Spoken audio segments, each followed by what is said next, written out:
दोस्तों, भगवत गीता के प्रथम तथा द्वितीय भाग में हमने देखा कि मनुष्य का मन ही उसका सबसे बड़ा मित्र और सबसे बड़ा शत्रु है। कर्मों का बंधन मनुष्य को जन्म जन्मांतर तक बांधता है और हर कर्म का फल मनुष्य को भोगना ही पड़ता है। और अब हम जानेंगे, अगर कर्म करना ही पड़े तो फिर मुक्ति कैसे मिले। कर्म करे तो बंधन, ना करे तो जीवन ठहर जाता है, तो मार्ग क्या है।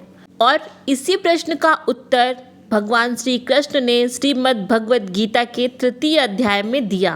कर्म करो परंतु अहंकार और फल की इच्छा मत करो। यहीं से शुरू होती है भक्ति, अहंकार और मानव जीवन की यह गूढ़ कथा। नमस्कार दोस्तों, मेरा नाम प्रीति है और मैं आपको आज सुनाऊंगी भगवत गीता का तृतीय अध्याय। चलिए बिना देर किए वीडियो की शुरुआत करते हैं। दोस्तों, कुरुक्षेत्र की युद्ध भूमि अब शांत हो चुकी थी। शंखों की ध्वनि थम गई थी। अर्जुन का धनुष नीचे गिरा हुआ था।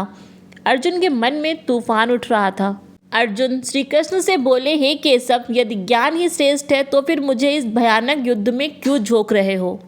अर्जुन का ये प्रश्न सिर्फ अर्जुन का प्रश्न नहीं था, अपितु यह उस मनुष्य का प्रश्न था जो कहता है, मैं भक्ति करता हूँ फिर कर्म क्यों करूँ, मैं पूजा करता हूँ तो संघर्ष क्यों सहूँ।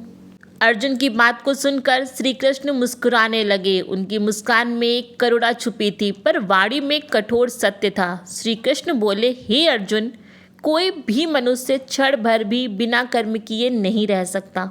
अर्जुन, जो बाहर से कर्म को छोड़ता है और भीतर से कर्मों का ध्यान करता है, वह ढोंगी है। श्री कृष्ण के ये वचन आज के मानव जीवन पर भी उतना ही सत्य है। इसके बाद अर्जुन, मनुष्य का सबसे बड़ा शत्रु क्रोध नहीं, मोह नहीं, बल्कि अहंकार है। अहंकार कहता है, मैंने किया, मेरी मेहनत, मेरी सफलता और मेरी भक्ति, और यहीं से शुरू होता है पतन। इसके बाद श्री कृष्ण ने अर्जुन की ओर देखा। उनकी आंखों में ना क्रोध था, ना ही उपेक्षा, केवल अनंत करुणा थी। वो बोले, अर्जुन, तुम कर्म से भागना चाहते हो, पर तुम ये नहीं समझ रहे कि यह भी एक कर्म है। और दोस्तों, यही वो क्षण था जहाँ से कर्म योग का रहस्य खुलता है। श्री कृष्ण ने गंभीर स्वर में कहा, हे पार्थ, इस संसार में कोई भी प्राणी क्षण भर भी बिना कर्म किए नहीं रह सकता, और मैं ये बात तुम्हें बार बार इसलिए समझा रहा हूँ क्योंकि तुम अपने कर्म से पीछे हट रहे हो। पार्थ, प्रकृति के गुणों से बंधा हुआ मनुष्य अनिच्छा से भी कर्म करता है। श्री कृष्ण ने समझाया, श्वास लेना कर्म है, सोचना कर्म है, निर्णय लेना कर्म है, युद्ध से भागना भी कर्म है।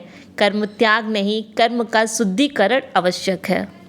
इस पर अर्जुन बोले, तो क्या संन्यास भी गलत है माधव।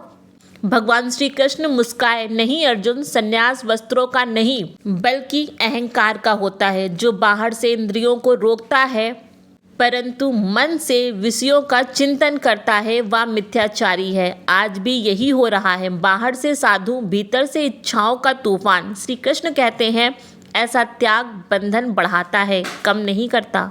इसके बाद श्री कृष्ण ने अर्जुन के कंधे पर हाथ रखा और कहा, कर्म योग का अर्थ है कर्तव्य निभाना, पर कर्ता होने का अहंकार छोड़ देना। अर्जुन, कर्म योग कहता है, कर्म करो, पूरी निष्ठा से करो, पर फल मुझ पर सौंप दो।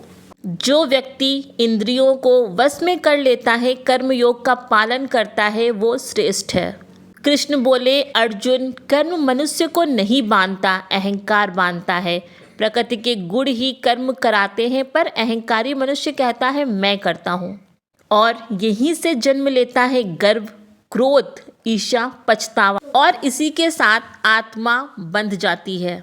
इसके बाद श्री कृष्ण ने कहा, अर्जुन, हर कर्म को यज्ञ बना दो। यज्ञ के लिए किया गया कर्म बंधन नहीं होता। यहाँ पर यज्ञ का अर्थ मैं अपने स्वार्थ के लिए नहीं, धर्म और लोक कल्याण के लिए कर्म कर रहा हूँ, इस प्रकार होना चाहिए। इसके बाद भगवान श्री कृष्ण ने राजा जनक का एक उदाहरण दिया। वो बोले, जनक जैसे राजाओं ने राज करते हुए भी सिद्धि प्राप्त की, ताकि समाज उनका अनुसरण करे। कर्तव्य से भागना कभी भक्ति नहीं होती। आज के मानव जीवन से जुड़ाव। आज का मनुष्य कहता है, मैं नौकरी क्यों करूं, मैं जिम्मेदारी क्यों लूँ, मैं बस पूजा करूँगा। श्री कृष्ण कहते हैं जो कर्म से भागता है वह जीवन से भागता है।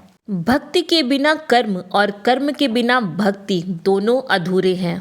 श्री कृष्ण ने अर्जुन से कहा, अर्जुन अपने समस्त दुख मुझे अर्पित कर दो, अपने मन के समस्त उतार चढ़ाव भी मुझे अर्पित करो और मुझ में मन लगाकर आसक्ति और अहंकार छोड़कर अपने कर्तव्य का पालन करो। यही कर्म योग है और यही तुम्हारे जीवन का सत्य भी है। तुम्हें कर्म को नहीं छोड़ना, अहंकार को छोड़ना है, फल छोड़ना है, कर्तव्य नहीं छोड़ना है। स्वयं को कर्ता नहीं ईश्वर का साधन समझो और यही सच में कर्म योग है। दोस्तों, कृष्ण का स्वर अब और भी गंभीर हो गया था। अर्जुन मौन था, उसके प्रश्न थक चुके थे, पर अब भी उसके अंदर कुछ था जो खत्म नहीं हो रहा था। श्री कृष्ण बोले, अर्जुन मनुष्य का सबसे बड़ा शत्रु ना क्रोध है, ना मोह है, ना लोभ, बल्कि अहंकार है। क्योंकि क्रोध दिखाई देता है, मोह महसूस होता है, पर अहंकार वह भीतर बैठकर मनुष्य को भ्रमित करता है। अहंकार कहता है मैं ज्ञानी हूँ, मैं भक्त हूँ, मैं सही हूँ, परंतु मेरे साथ अन्याय हुआ है। यही मैं आत्मा और परमात्मा के बीच सबसे मोटी दीवार बन जाती है। इतना सुनकर अर्जुन बोले, हे केशव, क्या ज्ञानी भी अहंकारी हो सकता है? श्री कृष्ण का उत्तर चौंकाने वाला था। हाँ अर्जुन, ज्ञान से उपजा अहंकार सबसे ज़्यादा खतरनाक होता है। प्रकृति के गुण कर्म कराते हैं, पर अहंकारी मनुष्य कहता है मैं करता हूँ। आज विद्वान अपने ज्ञान पे गर्व करता है, साधु अपनी तपस्या पे गर्व करता है, भक्त अपनी भक्ति पर, और यहीं से शुरू होता है पतन। श्री कृष्ण ने कहा, अर्जुन कर्म स्वयं कभी बंधन नहीं बनता, बंधन बनता है कर्तव्य का अभिमान। जब मनुष्य कहता है ये मेरी मेहनत का फल है, तभी कर्म जंजीर बन जाती है। श्री कृष्ण ने दृढ़ स्वर में कहा, जहाँ अहंकार होता है वहाँ भक्ति नहीं टिकती, क्योंकि भक्ति कहती है प्रभु सब तेरा है और अहंकार कहता है सब कुछ मेरा है। दोनों एक साथ नहीं रह सकते और यही सबसे बड़ा सत्य है। और इसी के साथ भगवान श्री कृष्ण ने एक दृष्टांत सुनाया साधु और उसके अहंकार का। बहुत ध्यान से सुनिएगा इस कथा को, ये आपके भी बहुत काम आने वाली है। एक बार एक तपस्वी साधु थे। कई वर्षों की साधना के बाद देवताओं से वरदान पाने लगे। उन्होंने गर्व से कहा, मेरी तपस्या से देवता भी झुक गए, और उसी क्षण उनकी साधना भस्म हो गई। क्यों? क्योंकि उन्होंने कहा मेरी तपस्या, और यही उनकी गलती थी। दोस्तों, आज का मनुष्य धन आते ही दूसरों को छोटा समझने लगता है। थोड़ी सी प्रसिद्धि मिलते ही स्वयं को बड़ा मान लेता है। थोड़ी सी भक्ति आते ही दूसरों को पापी समझने लगता है। यही सूक्ष्म अहंकार मनुष्य को भीतर से खोखला कर देता है। श्री कृष्ण बोले, अर्जुन अहंकार से ही क्रोध जन्म लेता है, क्रोध से मोह और मोह से बुद्धि का नाश होता है। अहंकारी व्यक्ति कभी क्षमा नहीं करता, कभी झुकता नहीं और कभी सीखता नहीं। दोस्तों, बहुत समय पहले की बात है। एक समृद्ध राज्य था, धन धान्य से परिपूर्ण, प्रजा सुखी और राजा न्यायप्रिय। राजा के पास सब कुछ था, सत्ता, वैभव, सम्मान, पर एक चीज की कमी थी और वो थी उनके मन की शांति। वो सब कुछ करते परंतु उनका मन शांत नहीं होता।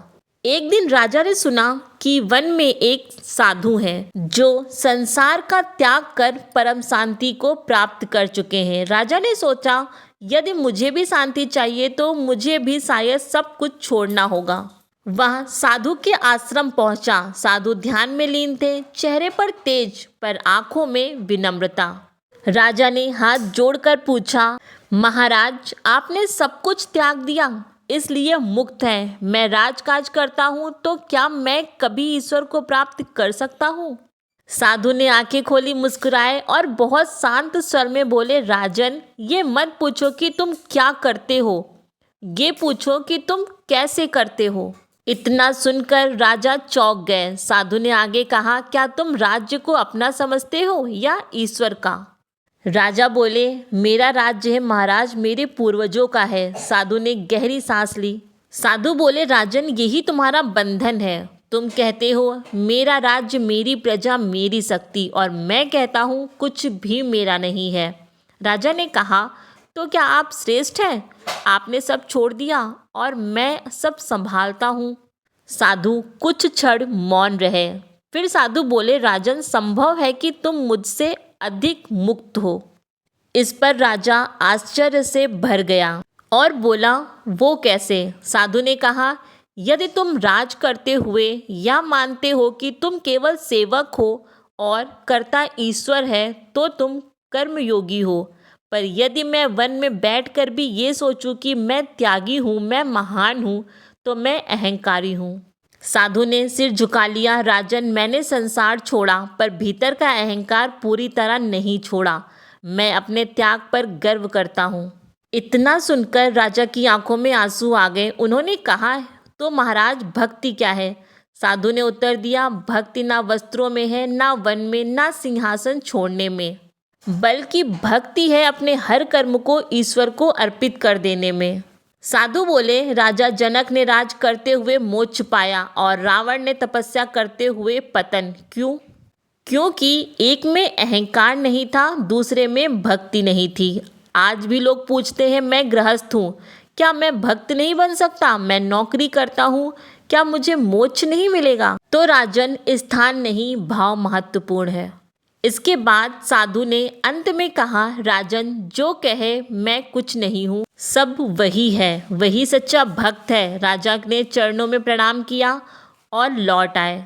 वन में रहकर भी अहंकार हो सकता है, सिंहासन पर बैठकर भी भक्ति हो सकती है। कर्म छोड़ना समाधान नहीं है किसी भी चीज का, अहंकार छोड़ना मुक्ति का मार्ग है। अर्जुन श्री कृष्ण के इन वचनों को सुन रहे थे, केवल कानों से नहीं अपितु आत्मा से भी। श्री कृष्ण बोले, अर्जुन, ना कर्म अकेले मुक्ति देता है, ना केवल भक्ति, दोनों का मिलना ही मुक्ति का मार्ग है।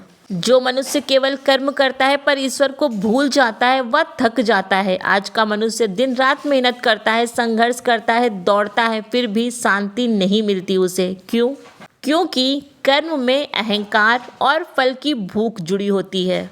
अर्जुन ने पूछा, तो क्या केवल भक्ति पर्याप्त नहीं है माधव? श्री कृष्ण का उत्तर कठोर था, नहीं अर्जुन, जो कर्म से भागकर भक्ति का मुखौटा पहनता है वह स्वयं को धोखा देता है।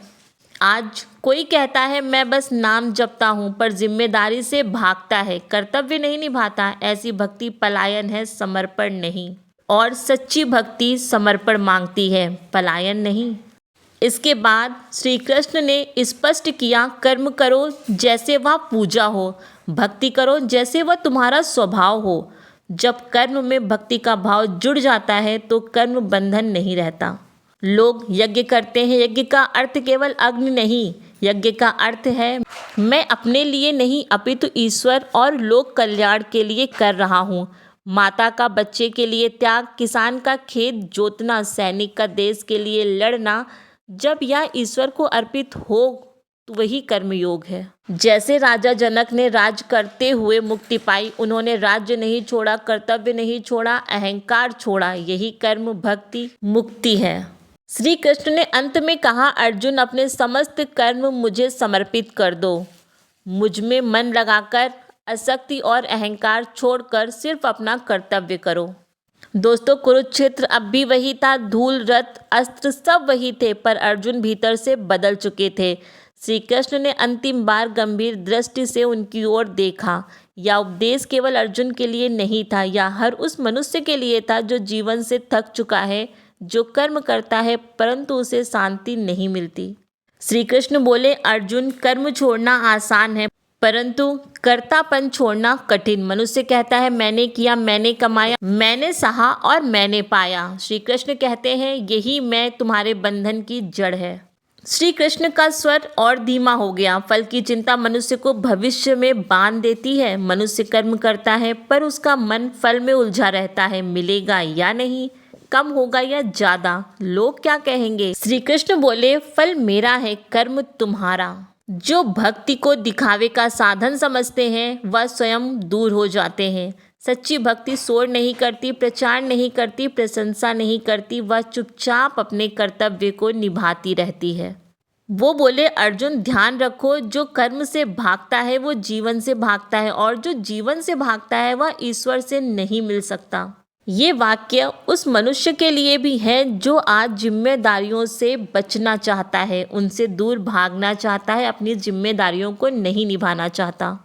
इसके बाद श्री कृष्ण ने कहा, अर्जुन तुम ये मत समझो कि विजय तुम्हारे हाथों में है, तुम केवल माध्यम हो। यह वाक्य अहंकार की जड़ काट देता है। मनुष्य को समझ आ जाता है जो हुआ वही होना था। अब श्री कृष्ण ने अंतिम सत्य कहा, सफलता तुम्हारी परीक्षा है और असफलता भी। जो मिला वह मेरी कृपा, जो नहीं मिला वह भी तुम्हारे लिए आवश्यक था। इसके बाद श्री कृष्ण बोले, अर्जुन यदि कर्म अहंकार से किया जाए तो वही कर्म नरक बन जाता है, और यदि कर्म मुझे अर्पित है तो वह कर्म मोक्ष बन जाता है। कर्म करो पर कर्ता मत बनो, भक्ति करो पर अहंकारी मत बनो, जीवन जियो पर स्वयं को स्वामी मत समझो। जब मनुष्य ये कहता है कि हे प्रभु अब कुछ भी मेरा नहीं है, उसी क्षण बंधन टूट जाते हैं। दोस्तों, लोग महाभारत को भाइयों का युद्ध कहते हैं, पर सच्चाई यह है कि महाभारत हर मनुष्य के भीतर हर दिन लड़ा जाने वाला युद्ध है। कौरव बाहर नहीं थे, वे मन के भीतर थे। अहंकार, ईर्ष्या, लोभ और क्रोध। और पांडव वो भी बाहर नहीं थे, वे भी हमारे भीतर हैं, जैसे धर्म, धैर्य, करुणा और सत्य। कुरुक्षेत्र केवल कोई मैदान नहीं था, वह क्षण था जब मनुष्य को चुनना होता है धर्म या स्वार्थ। दोस्तों, श्री कृष्ण सिर्फ अर्जुन के सारथी नहीं थे, वे उस अंतरात्मा की आवाज़ थे जो हर मनुष्य के भीतर उसे सही मार्ग दिखाती है। परंतु मनुष्य क्या करता है, वो सुनता नहीं, वो समझता नहीं, या फिर यूँ कहें कि सब कुछ समझ कर भी अनजान बनता है। भगवान श्री कृष्ण कभी युद्ध नहीं करते, पर युद्ध के बिना धर्म भी नहीं बचता। महाभारत का युद्ध किसी राजपाट के लिए नहीं अपितु धर्म के लिए लड़ा गया। भगवत गीता में लिखा है, अर्जुन कोई योद्धा नहीं था, उस क्षण वह केवल एक साधारण मनुष्य था जो सही जानते हुए भी सही कदम उठाने से डर रहा था। अर्जुन के हाथ कांप रहे थे, वह दुखी था क्योंकि वह किसी का बुरा नहीं चाहता था, वो संवेदनशील था। दोस्तों, भगवत गीता एक धर्म ग्रंथ के साथ एक चेतावनी भी है। एक चेतावनी कि अगर मनुष्य ने कर्तव्य से मुंह मोड़ लिया तो अधर्म ताकतवर हो जाएगा। महाभारत का सबसे भयानक दृश्य युद्ध नहीं था, सबसे भयानक दृश्य था धर्म जानते हुए भी चुप रह जाना। महाभारत हमें सिखाती है कि जब युद्ध अपनों से हो तो उसे कैसे जीतें। साथ ही महाभारत हमें ये भी सिखाती है कि कैसे अंदर के युद्ध में धर्म को जिंदा रखें।